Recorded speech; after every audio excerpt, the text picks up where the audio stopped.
Ai, meu Deus.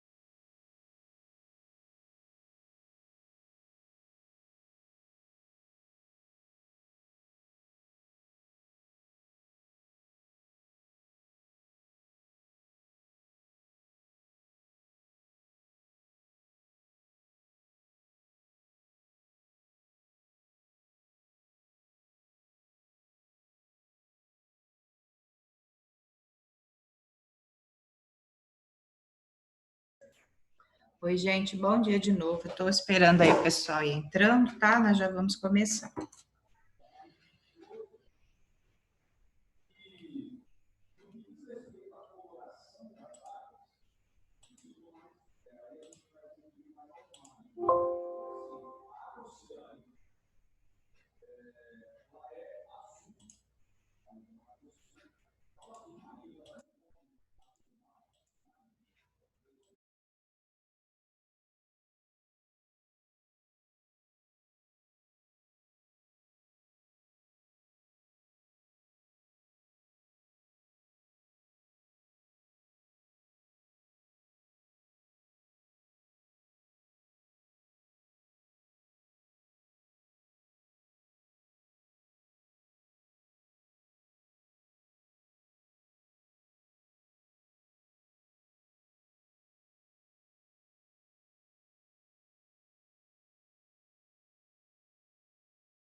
Vamos lá, então? Acho que estão faltando poucos agora, né? Acho que uns dois, talvez, né? Com o pessoal que entra sempre.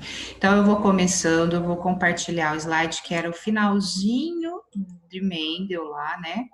Que a gente estava vendo os cruzamentos. E aí, eu já vou começar a outra frente, tá? Então, eu parei, acho que aqui, ó. No slide, esse eu não falei ainda.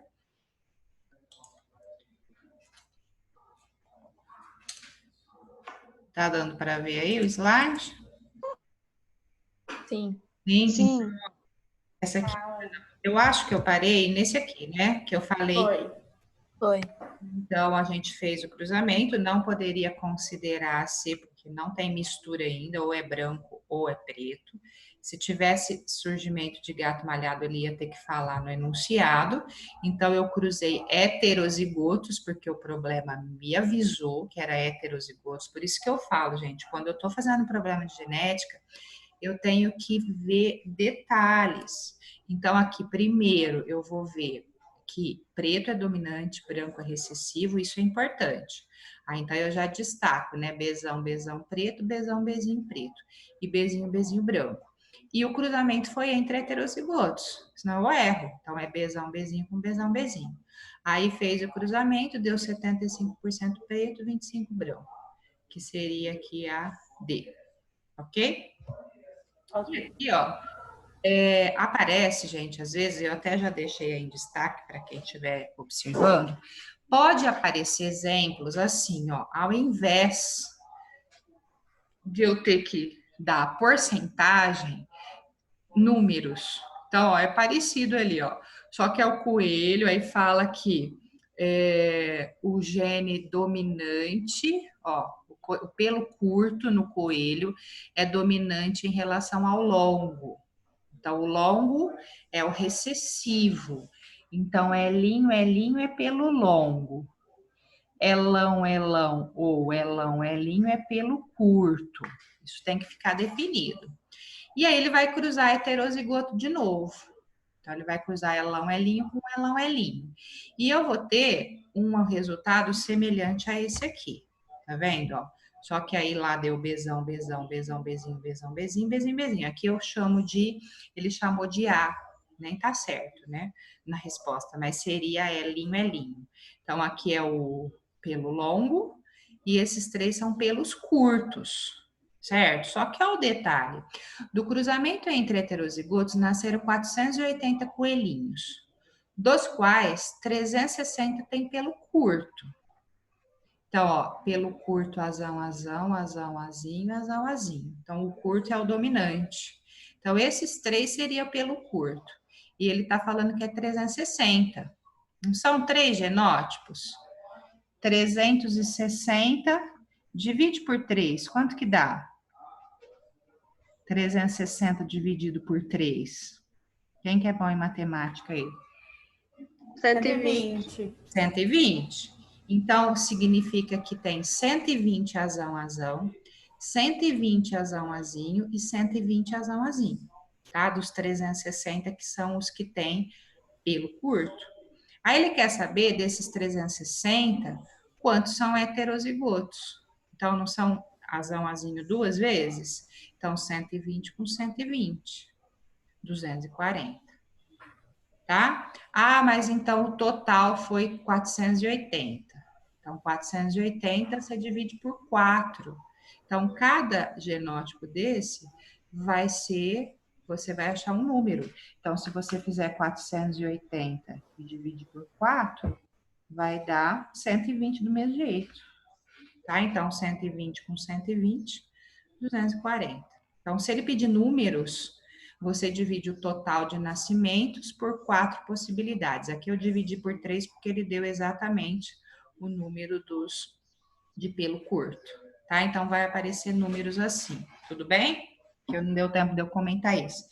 E aí, no finalzinho da aula, ele fala do cruzamento teste, gente. Às vezes, exercício pede. O que é um cruzamento teste?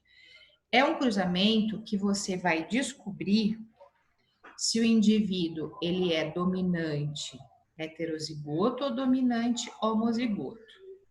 Então, vamos supor assim, você tem lá, ele fala assim, o pelo de um animal, de um coelho, vai, o pelo é preto, é dominante.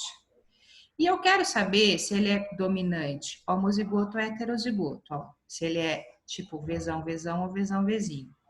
Como que eu faço? Eu vou fazer o cruzamento teste. Obrigatoriamente, eu sei que o pelo branco é recessivo, então eu faço o cruzamento do indivíduo de pelo preto com uma fêmea branca. E aí tem as duas possibilidades, ó. Eu não sei se ele é vezão, vezão ou se ele é vezão, vezinho, por isso que pôs a interrogação aqui. Então eu vou descobrir, por isso que é cruzamento teste. Nos 2 casos, eu vou fazer então as possibilidades. Ó, eu cruzei ele com uma fêmea branca. A fêmea branca é vezinho, vezinho. Dela eu tenho certeza porque branco é recessivo.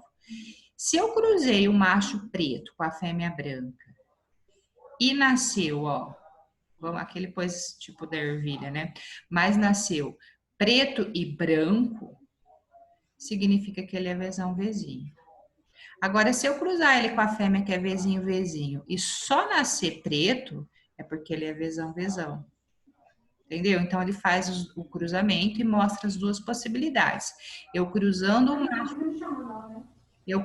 macho de pelo preto com uma fêmea branca, ou vai nascer só preto, se nascer só preto é porque ele é homozigoto. Ou vai nascer preto e branco, se nascer preto e branco é porque ele é heterozigoto. Aí o Vzinho dele junta com o Vzinho da fêmea e nasce a fêmea branca. Então, isso é cruzamento teste. Dá para a gente descobrir o genótipo em alguns casos, tá? Difícil isso em seres humanos, né? Porque eu vou falar assim, ah, eu tenho olho castanho, mas será que eu não tenho gene para olho recessivo, azul? Às vezes eu vou ter 3 filhos e nenhum nasce de olho azul, então eu não vou poder também ficar tendo 50 filhos para ver se eu tenho, não dá, né? Então, geralmente eles fazem cruzamento teste aí em animais, tá? Porque são animais que têm muitos filhotes e aí a característica já aparece na primeira geração. Então, o cruzamento teste vai definir se o indivíduo é homozigoto ou heterozigoto. Tudo bem? Ana, volta ali rapidinho. Aí, pronto, pode ir. É que acabou aqui essa parte. Aham. Alguma pergunta? Aí, ó, tem os exercícios. Então, o que que essa parte traz só?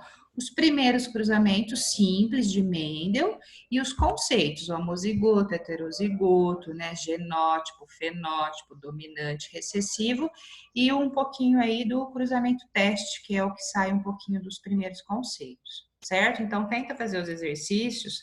Se tiver alguma dúvida, manda a foto no grupo, que aí a gente está resolvendo essa parte aí, ok? Bom, gente, e aí a gente começa a frente B da apostila nova. Nova para mim, né? Para você já tá velha, né? Então, a apostila 3. Então, a gente vai começar aí. Eu vou compartilhar também.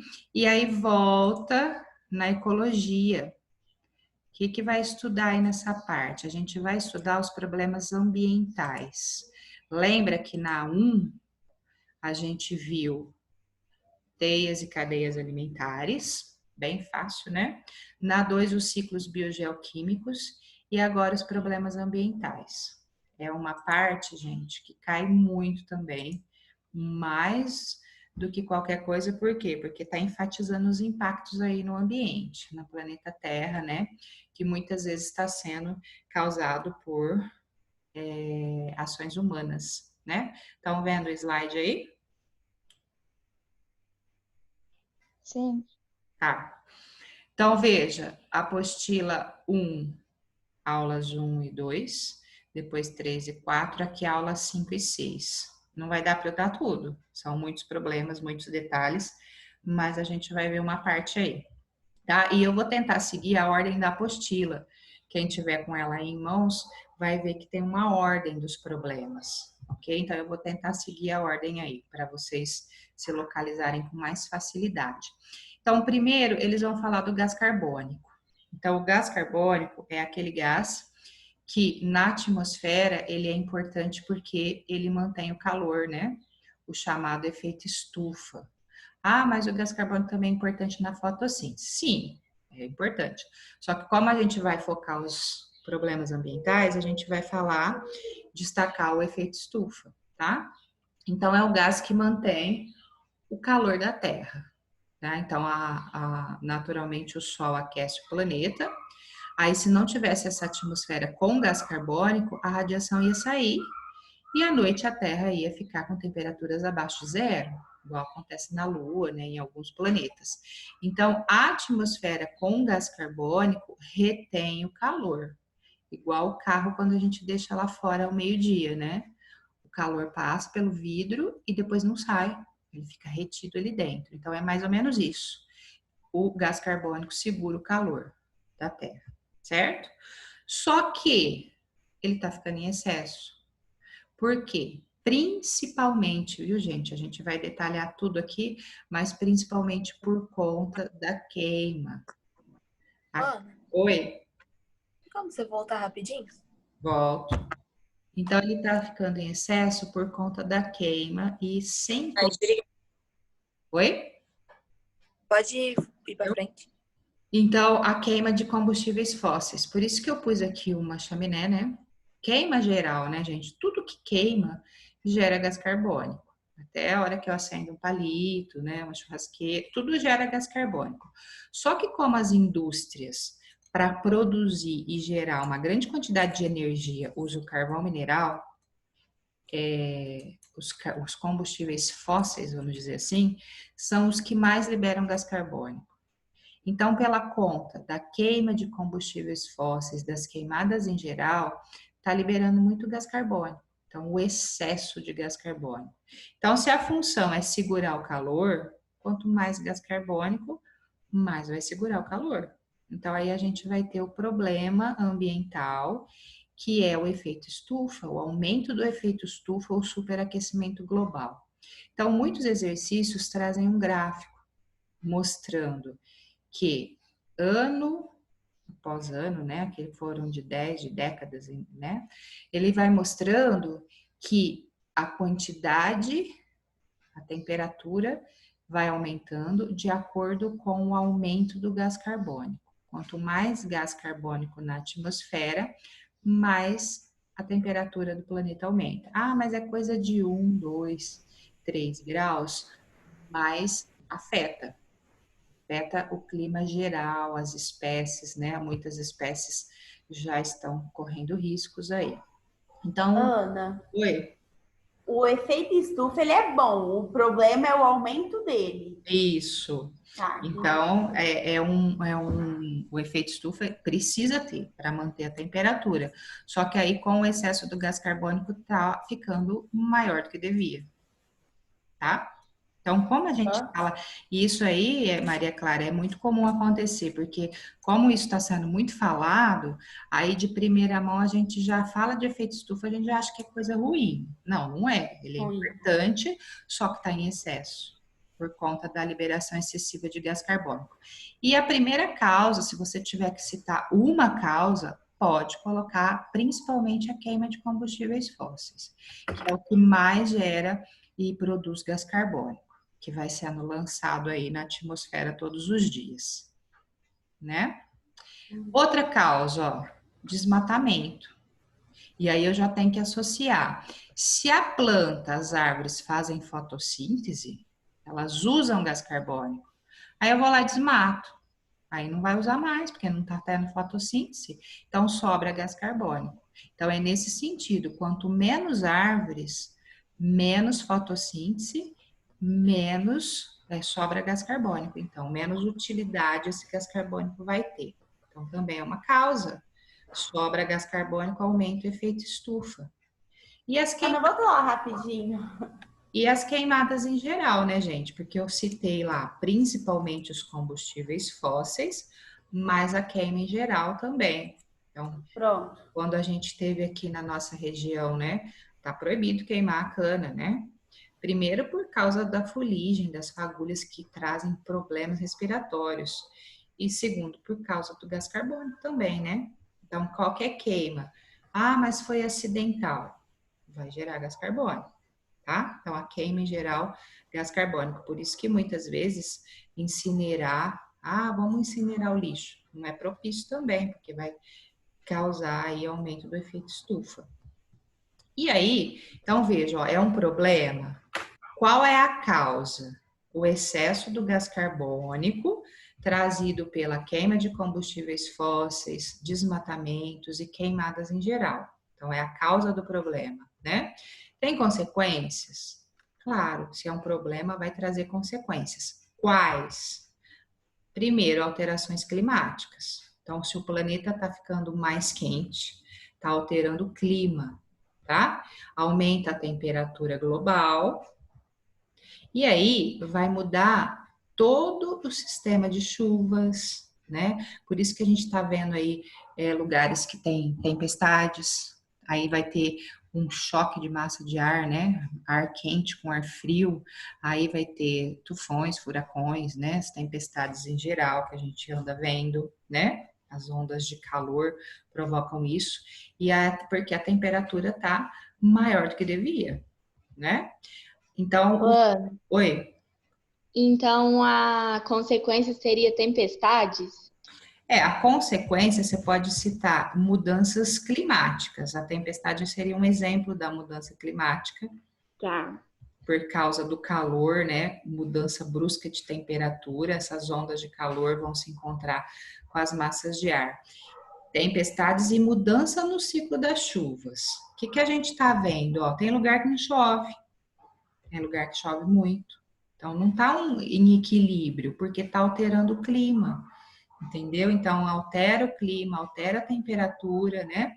Aí ocasiona mais esses riscos de tempestades, de furacões, tufões, ventos fortes que passam e trazem problemas, bem como tem lugar que chove mais, tem lugar que chove menos. Tá mudando, né? Aí esse aqui todo mundo lembra, ó, se esquentar demais, vai derreter as calotas polares, né? Então aí, para os seres vivos que vivem nessas áreas, correm riscos de extinção, bem como é desse lugar que vai deslocar a frente fria para fazer a condensação lá e fazer chover. Então, vai controlar o regime das chuvas. Então, se eu não tiver um equilíbrio, né, dessas frentes frias, vai desequilibrar o regime das chuvas, igual eu falei. tá? Então, derrete as calotas polares, os animais que vivem lá correm riscos de extinção, porque eles não têm mais o apoio, que é o gelo, a neve. Tem urso polar, gente, que tem que nadar quilômetros, ele acaba morrendo afogado, porque o gelo é um apoio para ele. Então, ele nada para buscar alimento, né, para caçar, mas ele tem aquele apoio, aí não tem mais gelo, e aí? Aumento do nível do mar. Então, se o gelo derreter, ele avança o mar. Aí aumenta o nível do mar, aí eles falam que muitas cidades do litoral podem desaparecer, vão ser cobertas pela água, né? Então é outro problema.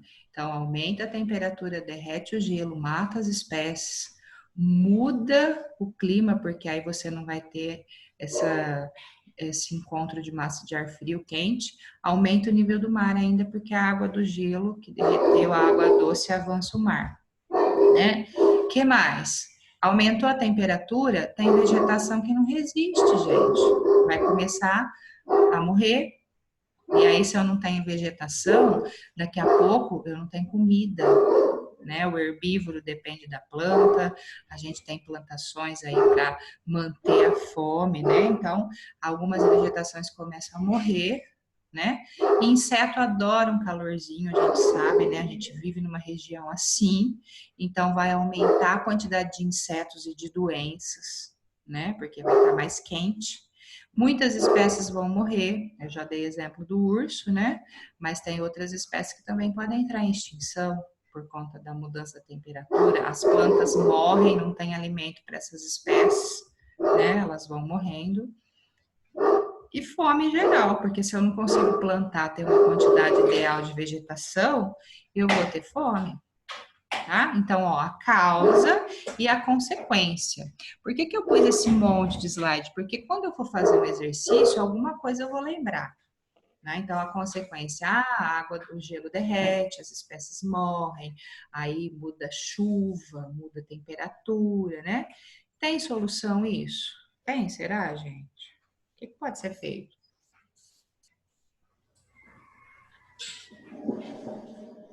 Quando pensa em solução, ó, dá uma dica. Pensa na causa. Qual é a causa principal? Tem que diminuir, tipo, as causas, igual não queimar combustível fóssil, não desmatar, Isso. não fazer queimar. Isso. Então, se a causa é da queima de combustível fóssil, das queimadas e do desmatamento, vamos fazer o contrário. Então, qual seria a solução? Vamos reflorestar. Quanto mais árvore, mais planta, mais fotossíntese, aí diminui o gás carbônico, ele entra em equilíbrio. Então, reflorestamento, uso de biocombustível. O que é isso? Biocombustível. Combustível, tipo, natural, sei lá. Isso, bio de vida, é um combustível feito de um ser vivo. A cana é uma planta, um ser vivo.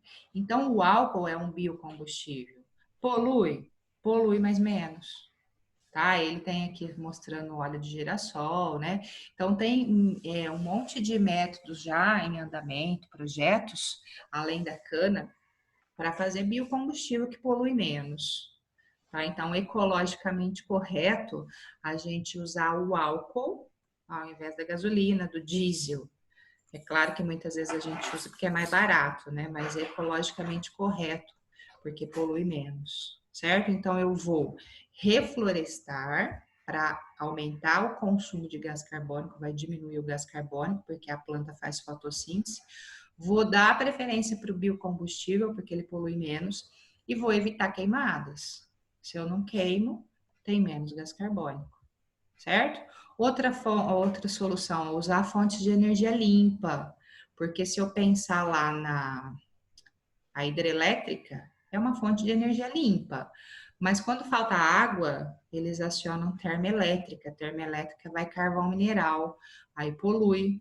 Então, fontes de energia limpa, energia solar, energia eólica, tudo isso ajuda. Por quê? Porque eu vou estar usando menos menos combustível fóssil. Aí eu vou liberar menos gás carbônico, tá? Então, a fonte de energia limpa é fundamental. Alguma dúvida até aí? Não. Então, eu tenho que pensar no problema, que é o superaquecimento global, o aumento do efeito estufa. Qual é a causa? o excesso de gás carbônico. Por que que está ficando em excesso? Aí você cita. E o que que pode ser feito para melhorar o problema? Posso dizer para vocês, gente, que desses efeitos, desses problemas ambientais, é um dos mais cobrados. E aí vocês veem em biologia, veem em geografia, aí tem no texto complementar, às vezes eu já vi isso até no texto de inglês, provas de inglês. Então, fiquem ligados aí nesse problema. E sempre associa aumento do efeito estufa, gás carbônico. Ah, mas tem outros gases também que faz a temperatura aumentar? Até tem, mas cita gás carbônico, certo? Monóxido de carbono, outro gás. Ó, lá Esse era. é outro problema. Esse é outro. O monóxido, ó, lá era CO2. CO2, gás carbônico, dióxido de carbono. Aqui é monóxido de carbono, é o CO. E por que que eu pus o escapamento aí? Porque é da onde ele sai. Monóxido de carbono, queima de combustível também. Forma, além de gás carbônico, monóxido de carbono. Problema? Problema. Por quê? Não sei se vocês lembram. O monóxido de carbono, ele tem afinidade com a hemoglobina. A hemoglobina é o pigmento que transporta oxigênio. Então, se eu tiver 1000 hemoglobinas, hipoteticamente falando, 1000 hemoglobinas, 1000 oxigênio e 1000 monóxido de carbono, que é o CO. Pode ter certeza que toda a hemoglobina, as 1000, vão se ligar no monóxido de carbono. Eles mostram uma afinidade molecular. Imagina como se fosse um ímã, assim. A hemoglobina se liga muito mais rápido no monóxido de carbono do que no oxigênio. Então, o que vai acontecer? Não vai ter oxigênio sendo transportado por tecido. Então, vai ter morte por asfixia. O monóxido de carbono, ó, ele se liga na hemoglobina e impede que a hemoglobina leve oxigênio para o tecido. Então, Isso é aquele. É igual teve aquele acidente, acho que foi na China, que ligaram não sei o quê, e ficaram presas as pessoas dentro do apartamento e morreu? eu acho que sim. Eu acho que sim. Eu não estou lembrada disso claramente, dessa reportagem, mas pelo que você está falando, sim. Por quê? Até Aquilo lá foi que tinha sistema de aquecimento a gás na casa. Aí eles não viram que o tubo não estava para fora da casa, no caso da janela, para sair o ar para fora. E aí dormiu todo mundo, o gás fez todo mundo dormir e matou todo mundo. Tá, então pode ser por conta de gases tóxicos, mas o monóxido também, tá? Eles citam muito, gente, aqui um exemplo, ó, vamos supor, tem um congestionamento num túnel e o túnel fica ar parado, fechado. O que que eles falam? Desliga o motor. Porque se as pessoas ficarem paradas ali, o motor funcionando, vai gerando monóxido e a pessoa vai inalando aquilo e vai asfixiando. E o problema é que quando a hemoglobina se liga no oxigênio, chega no tecido, o oxigênio vai para a célula e a hemoglobina fica livre. E o monóxido de carbono não. Ele se liga na hemoglobina e não é liberado, porque aí ela fica impedida mesmo de transportar oxigênio. Então, por isso que morre por asfixia. Até o organismo começar a produzir mais hemoglobina, que precisa de átomos de ferro, vai produzir mais, não é de uma hora para outra. Então, vai impedir o transporte de gases e morre por asfixia. Certo? Então, tem solução?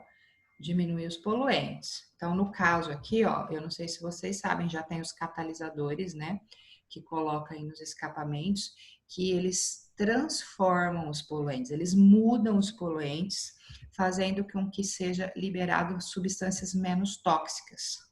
Filtros em chaminés de indústrias, né, catalisadores em escapamentos para você diminuir os poluentes. São Paulo, por exemplo, tem aqueles, tipo um luminoso, né, que fica lá na cidade, e ele fala qualidade do ar, boa, ruim e péssima. Então, quando tá péssima, tem muito monóxido de carbono. Então, detecta lá a presença de muito monóxido por causa do trânsito, né? E aí eles fazem rodízio, tanto para diminuir o trânsito, que é ruim para as pessoas, quanto também para diminuir poluição. Vocês viram agora que esse negócio de Covid, quarentena, como que diminuiu a poluição? As pessoas estão mais em casa, né? Diminui tanto o resíduo de poluente em água, mar, rio, né? Quanto poluente do ar, né? Então, vai diminuindo. Então, a solução, quando se trata de poluentes lançados no ambiente, no ar, sempre a gente enfatiza, às vezes, os filtros em chaminés, indústrias e os catalisadores, certo? Então, CO, monóxido de carbono, se liga na hemoglobina, impede o transporte de oxigênio, morte por asfixia.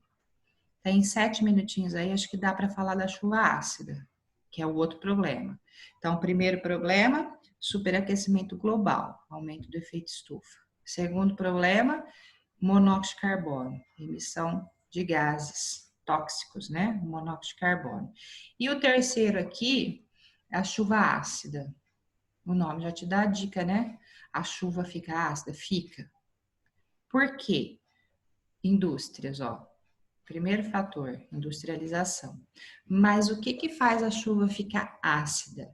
Gases específicos liberados pelas indústrias. Quais gases? Aqui, ó, o CO2 seria do efeito estufa mesmo, tá? Esses dois aqui seriam da chuva ácida. Dióxido de enxofre e dióxido de nitrogênio. Quem é bom em química aí guarda fácil. Então, a própria industrialização vai lançando gases, dentre eles dióxido de enxofre e dióxido de nitrogênio. Esses gases sobem, aí vão encontrar o vapor de água nas nuvens. Aí eles reagem com o vapor de água e vão formar ácidos, tá? Ácido sulfúrico, por exemplo. E aí o ácido mistura com a gotinha da chuva, e a chuva fica ácida. Então, por isso, chuva ácida.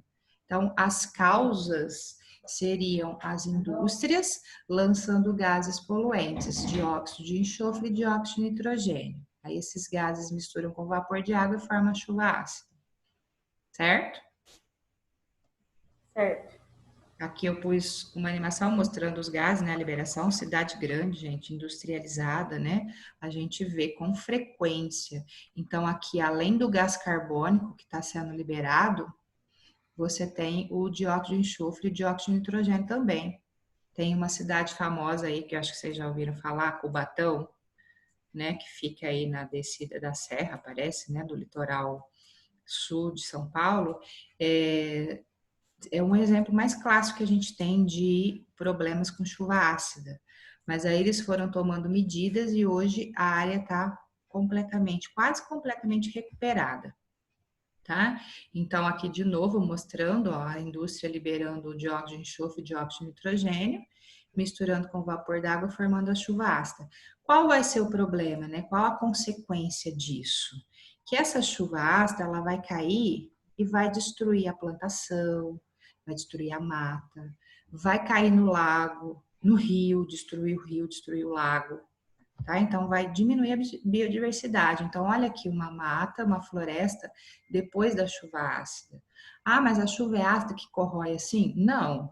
Mas imagina uma floresta receber isso 1 dia, 2 dias, 3 dias, 1 mês, 1 ano, 2 anos, 5 anos, 10 anos, aquela chuva ácida.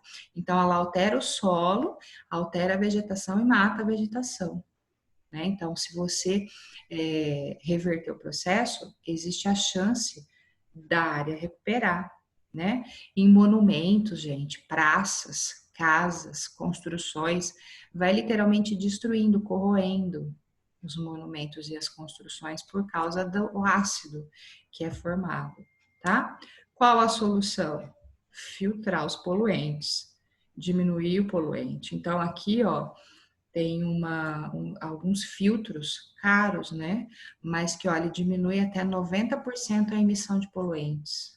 Então, ele meio que transforma, ele muda a concentração desses poluentes e joga substâncias menos tóxicas no ambiente, certo? Então, não tem muito diferente. Ah, vai parar de produzir? Vai parar a indústria? Não pode, né? Então, você tem que arrumar meios para amenizar a emissão do poluente. Certo? Então, no caso, filtros nas indústrias, e tem que ser um equipamento que realmente funciona, tem que ter manutenção, tem que ter fiscalização. Ah, tem mesmo filtro, tá mantendo, tá substituindo, estragou, consertou, porque também não adianta pôr o filtro e deixar a vida inteira lá, né? Tem que ter uma fiscalização, certo? Tudo bem? Tudo bem. Alguma pergunta aí? Não. Então, ó, temos 2 minutos, eu não vou começar o próximo problema. Então, hoje falamos dos 3. Efeito estufa, monóxido de carbono e chuva ácida.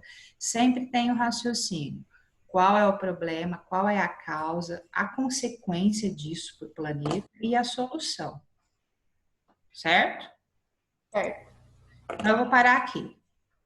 Então, deixa para fazer... Eu não sei, agora eu não vou saber a divisão. Mas na frente 1, na aula 2, 4, 6, né? A aula 6 e 7... Não, 5 e 6. A aula 5 é provável que esteja focando esses 3 primeiros problemas. Então, de repente, se vocês conseguirem, né? Pode estar fazendo, então, da primeira aula da frente, dando uma olhada nos exercícios. Certo? E aí, a semana que vem, então, ô Maria Clara, eu já mando os slides com tudo junto. Pode ser? Pode. Aí eu mando tudo junto já. A gente termina essa parte e eu mando os slides para vocês, tá bom? Tá bom.